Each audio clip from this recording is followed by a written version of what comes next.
Assalamu alaikum. Bismillahirrahmanirrahim.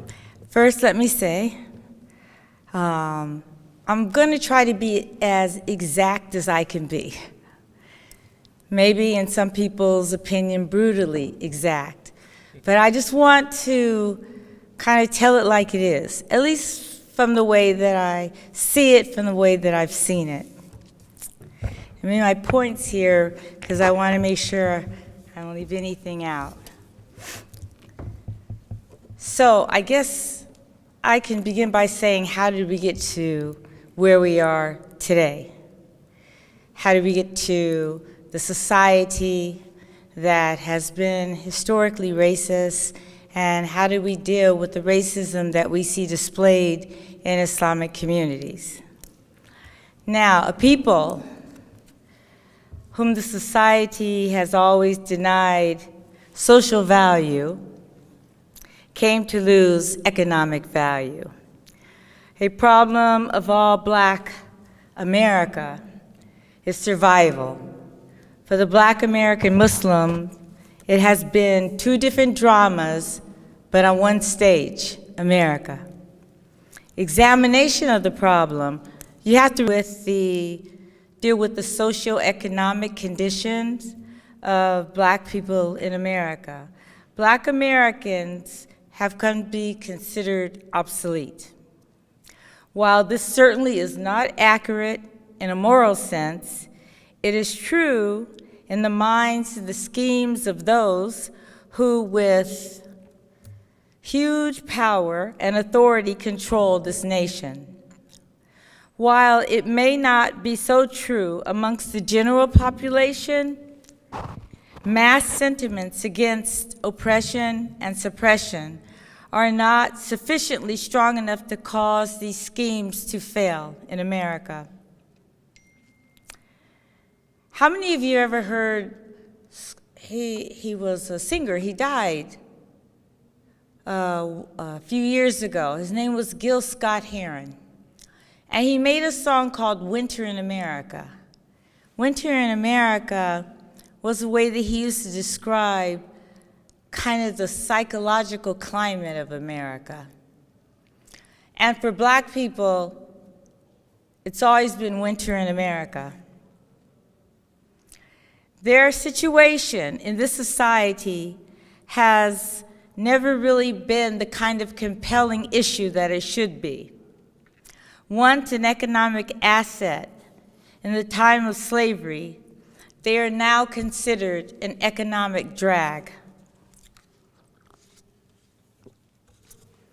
The wood is all cut, the water is drawn, the cotton is all picked, and the rails reach from coast to coast. The ditches are all dug, the dishes are put away, and only a few shoes remain to be shined.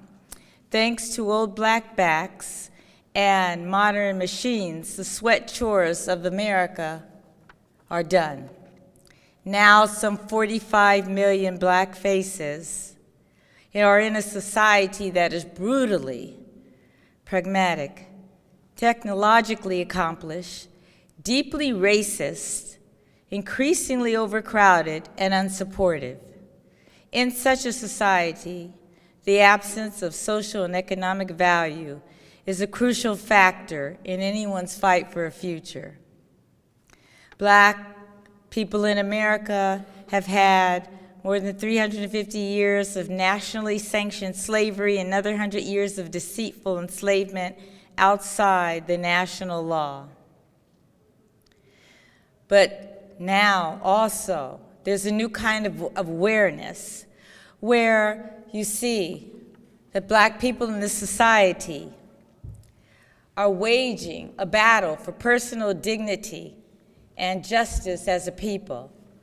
Their patience, like the covered wagons, can no longer be driven or basically grinded to a halt, because they and I have decided that we will exist on human terms, on civil terms, or no terms at all. What does it mean to be able to exist in a society but denied your dignity as a person? That is not survival. That's just an existence. It has no substance. Now, this is one of the most frightful and pressing issues facing America today. It's a double issue with us, because not only are Black people having to face this, the Black American Muslim has to face it from the external community and from the internal community as well. They see it in the environments of masjids all across America, where to a large extent Black American Muslims are still seen as being unsightly. Among Black American youth, especially the Muslim youth, you can see it. You can see it in their faces, at least where I come from. You can see it in their faces. That they have a frustration that is so deep, that is so terrible, yet an energy and determination to be considered equal to everyone else, that it must find a constructive outlet, or there will be permanent division for all of us. This alienation must be reduced to something that's just not reasonable, but to something that's right.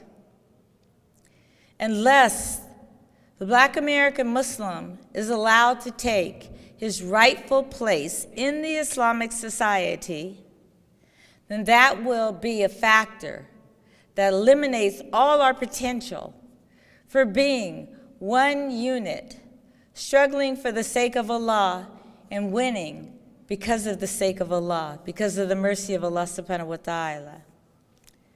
But we must work hard and try to speak and touch across the gap, or we will be left to deal with only the voices of our own ignorance. I say ignorance because we have the knowledge, we have the path, but it's our decision whether we choose to take it or not.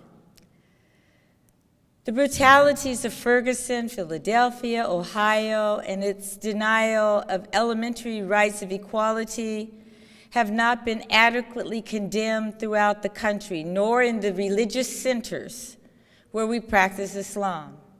How many Muslims flock to cities to protest brutality and abuses of civil rights?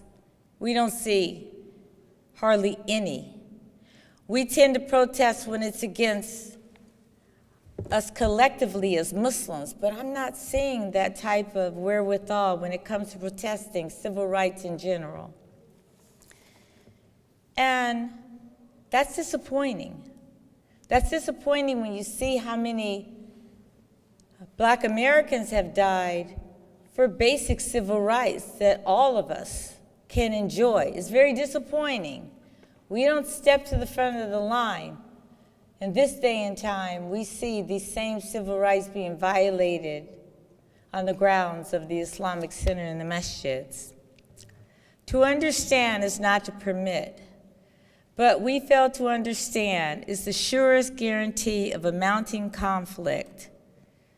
Muslim communities invalidate the mutual rights of everyone to practice Islam in the centers with a degree of equality. And I don't think any of us can really deny that, because if we deny it, we're pretending that something doesn't exist when it does exist. I won't tell you exactly the community I'm from, but I will tell you that one of the communities that I have frequented, it was a Friday night, and Black youth came to the center to play basketball with the other guys. And I saw one of the brothers that in charge of the center, he went running toward them. And he said something to them. And some of the other kids came to me and they said, Sister Khalilah, please do something. He's telling them they have to get out. And I said, why is he telling them they have to get out? They told me because they're Black. So I went to him and I asked him, why did you tell them they have to leave? And he said, because they're not a part of this community. And I told him whether they're part of this community, whether they're Muslim or not, they have a right to enter the doors of Allah subhanahu wa ta'ala. If they come in peace, we treat anyone peacefully. At the end of the day, he didn't know who they were. He didn't know how many were Muslim or non-Muslim. He saw the color of their skin. And he said, well, I'm the director of activities. I said, I don't really care. You're not making decisions for the masjid, and you can't force decisions that Allah subhanahu wa ta'ala condemned through his Prophet alayhi salam. So I think there's a compelling need to reevaluate our community's attitudes toward Black and Hispanic people. Now, history is full of people who have discovered it is easier to fight than think, easier to have enemies and friends selected by authority than to make their own painful choices, easier to follow blindly than to lead, even if that leadership must be the private choice of a single man alone with a free and skeptical mind. But in the end, it is that leadership, the invincible certainty of the free spirit, untouched by arrogance and entitlement, which feeds the whirlwind of change and progress in every masjid across the United States. What we see different now is we see a lot of people converting. They are Black, they are Hispanic. And that attitude is still prevalent.